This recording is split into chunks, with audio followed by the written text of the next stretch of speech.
Hey guys, it's Abby from Autumn of Pellinor, and today I'm talking about my 20 best books from 2020.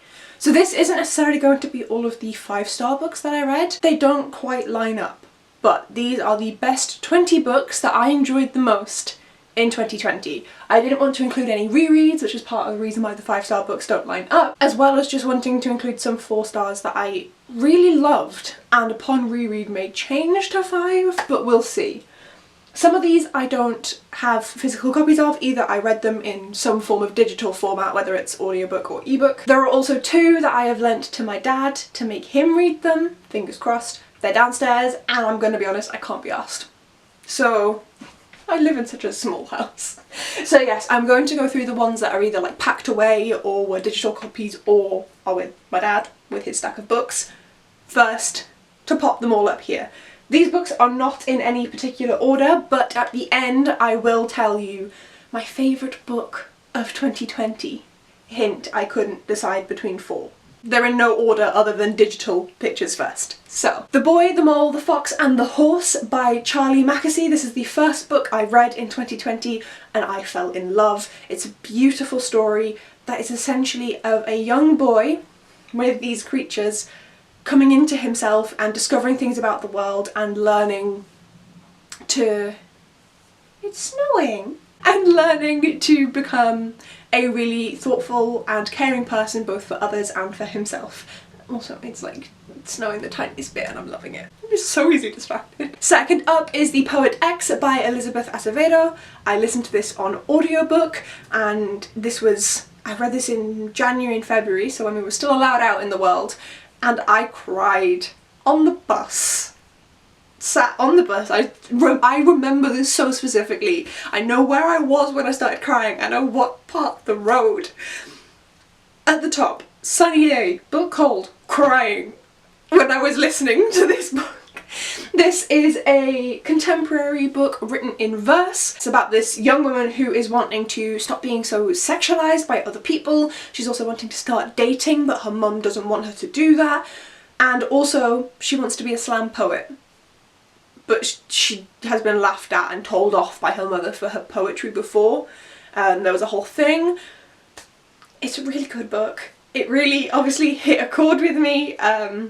Some things related to my own life, not that I'm a slam poet, but there were some other aspects that really related to me and hit home so hard. Then we have Without You, There Is No Us by Suki Kim. This is a memoir about her time as a teacher for the elite boys in North Korea.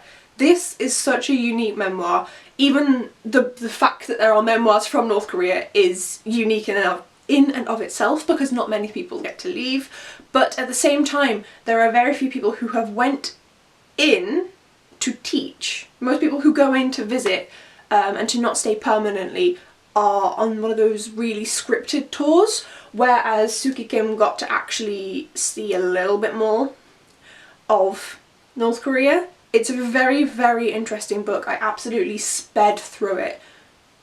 It's amazing. Then we have Why I'm No Longer Talking to White People About Race by Rennie Eddo-Lodge. This is a book based in the UK, so a lot of the books about race, about racism, about systemic racism are very US centric, which is fair, that's 100% fair, but as a Brit I was really wanting to read something from our perspective, and this was incredible.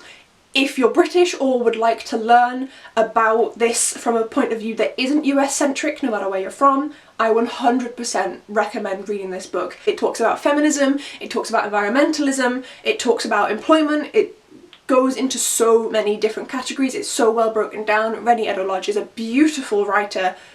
I really do recommend this, it's a very interesting read. Then I read The Deep by Rivers Solomon. This is a beautiful story and it follows enslaved people who had been thrown overboard from the slaver ships going from Africa to the US, and how they became mermaids and managed to survive in the water. But on top of that, they can't hold on to the memories of this time. It's too painful for them. The history is so painful. So instead, one individual is allocated as the historian and they have all of the long-term memories. Everybody else gets to just kind of live their little mermaid lives, and this one individual has all of the pain and all of the suffering, and we follow her. She's a young girl, I say young girl, young woman. She's, I can't remember exactly, but somewhere between like 16 and early 20s, and we follow her trying to come to terms with having to hold this pain of her people, and obviously there's a lot of backstory in that, and it's absolutely beautiful. Then we have Sabrina and Corina.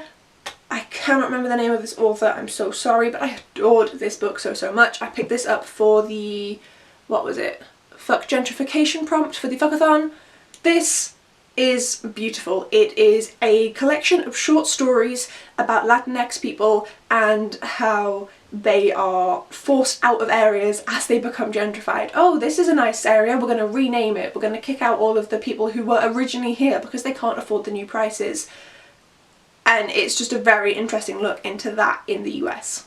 Is essentially it. It's really beautiful. I loved every single story. Then I read Freshwater by Akwaeke Emezi. This follows a Nigerian girl who goes to the US to live and get an education and live with some family members, and it follows her change from living in a black country to one which has such an issue with those who are black, and how this impacts her own view on herself. And it's a really beautiful story. There are some kind of fantastical elements within it. It's quite a tough story as well, not just in the reality but also in the fantastical elements. It's really beautiful, and I really can't wait to read more of Akwaeke Emezi's work. And then for the 2 books that I have sent down to my dad, so pictures, I've got, first up is Dark Matter. I read this for the Thriller-a-thon in February. It's about a bloke who is beaten up by a masked figure and left for dead, and he doesn't understand what's happened, and things all change, and suddenly his life doesn't exist in the way that it did before, and he realises that there are dimensions. I don't really want to say much more because it's a thriller and I don't want to spoil it, but this immediately, I can understand that there are issues with it, but this immediately became my favourite ever thriller. The second after I finished it, I was in shock. I was speechless. Hello? Speechless. It's great. Hence why I'm forcing Kevin to read it. And then the other book that I'm going to try and get my dad to read is Nevernight by J. Kristoff. Once again, I know there are issues with this book and this author, but at the same time, I can't deny that this was an amazing book for me. I was so engrossed, so invested, I adored the reading process, and I am really excited to read the next 2 books. This is a book about a young girl. We follow her from very, very young up until like my age-ish, and this keeps happening in my books. I keep reading books about people my age and I don't know how, because we don't have a category. New adult isn't a thing, and yet here we are. I'm doing pretty well apparently. So this is about a young girl, and we watch her as she trains to essentially kill, in essence, in a variety of manners, whether that is actually like, or like a little bit of poison, you know, different methods. And she ends up in a school that kind of tries to hone these talents and will only pick a select few, and everyone else is just kind of, and we follow her through this. Like I said, really enjoyed it. And those are the not in a physical presence here books. Now onto the ones that I have for my little hands. We have The End of the Day by Claire North. This is a book following Charlie, a young man who has just recently finished university, that's college for the Americans, and he has been employed by death. And he's going to be the harbinger of death, and he's going to go ahead of him and warn people that death may come to visit. And some people are happy with this, some people are not happy with this. I have a full review for this book, like video review. It's great. It's amazing. I finished the entire thing in one day. Journey to the River Sea by Eva Ibbotson follows a young girl who is sent to live with her relatives in the Amazon, and she is expecting adventure and nature and beauty, and instead she gets some weird stiff upper lip British people who won't integrate with the local people, the natives in the Amazon, and they treat them pretty badly. And this is just a beautiful story about a young girl, and it's just gorgeous. This is the last book that I hadn't read by Eva Ibbotson with these covers. I adored the other 2 when I was younger. No change here. Then we have Devil Darling Spy by Matt Killeen. This is the second book. The first one was Orphan Monster Spy, and this follows our protagonist in, I believe, Central Africa. Yes, a little bit of North Africa because they end up going on a ship at one point, but mainly Central Africa, and looking at... Can I say? Yes, I can. So I was thinking, like, will it spoil the first one? No. So the first book is about a young girl who is in this one as well, who goes into a German boarding school for girls as like the perfect Aryan girl, despite the fact that she's Jewish. This is the same girl and the same kind of spy situation, but they're in Central Africa investigating these villages that suddenly just are decimated by a flamethrower, and it's like, what the fuck is happening? This is great. This is amazing. It's got a lot of commentary on it. Matt Killeen writes this sort of commentary really brilliantly, as well as just being so interesting to read. Lost Boy by Christina Henry is a retelling of Peter Pan, and this has changed the way I view Peter Pan as a fairy tale. Like, completely changed the entire way I view it. Now, I know that some people give away a certain part of this. It's on the front of the book, of the US cover. I don't want to say, because I think it's great to find it out in the story itself, but you're following Peter's favourite. What's his name? Does it say? No, it doesn't mention. It's all from his point of view. God damn it. Oh, for fuck's sake. I was hoping I would find his name, but no. But yes, we follow this boy. That's Peter. And we follow this boy who is Peter's favourite, who he took from the real world into Neverland, and about how not everything is quite as rosy as it seems and as we have been told by the other fairy tales. This is amazing. I adore Christina Henry's dark retellings. This is definitely an adult book, just to let you know, but at the same time, older teenagers could read this, it'd be fine. Beautiful. Speaking of beautiful, Before the Coffee Gets Cold, Tales from the Café by Toshikazu Kawaguchi, translated by Geoffrey Truselot, I believe. I think I'm saying it wrong, it could be Truselot or Truselot, I don't know. This is the second book in the Before the Coffee Gets Cold series. I adore these books so much. They are translated from Japanese and the writing is absolutely gorgeous. In the first book we follow this cafe which has a superstition around it that you can travel back in time if you go there. And you can. And there's a lot of rules and specificities about this, but that is something that you can do, and this second book continues on. It's kind of shots of certain people's lives in the first one, and this slightly comes more together in the second one. We do learn more about the people in the cafe that work there, and the people who frequent it and are always going there, but it is still separate bits. It's beautiful, it's absolutely gorgeous, and I'm ridiculously excited for the third book to be translated because they are all out in Japan, but I don't speak Japanese. So I'm really excited for the third book to be translated. The Boneless Mercies by April Genevieve Tcholk is a retelling of the Beowulf, which I'm saying wrong, but this is another gorgeous book. We follow young women who, the Boneless Mercies in this book are people who will go and do mercy killings for people who are ill, who are dying, and who are in suffering. They will go, they will kill them as a mercy. They're requested to do this, it's not like they're murdering them. They are requested by family members or the individual, here's some money, please kill them. And they travel this land doing that.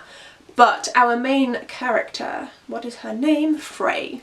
Frey wants more, and she hears about this tale of this giant that is killing people in the northern lands, and she decides, and there's like a bounty out, like, oh, you'll get X amount of money if you kill this giant, and she decides that she wants to do it, and some of the girls go with her. This is an absolutely gorgeous, gorgeous book. I was not expecting it at all. I was in love, and I can't wait to read more from April Genevieve Tcholk.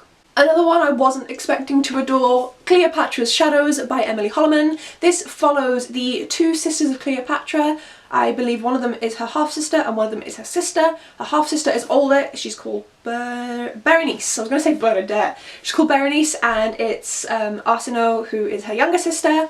It switches points of view between them in the time where Cleopatra has left Egypt with her father, and the perspectives on this switch at exactly the right moments. It's a beautiful book and I cannot recommend it enough. Curtsies and Conspiracies by Gail Carriger, the second book in the Finishing School series. I liked the first one, I loved this one. It's a steampunk Victorian finishing school. Vesuvius, this is a non-fiction book about Mount Vesuvius. I know no one else is interested in this, but I adored it. It's so accurate, so interesting, and if you at all care about learning about it, I recommend. And then the last book is Priory of the Orange Tree by Samantha Shannon.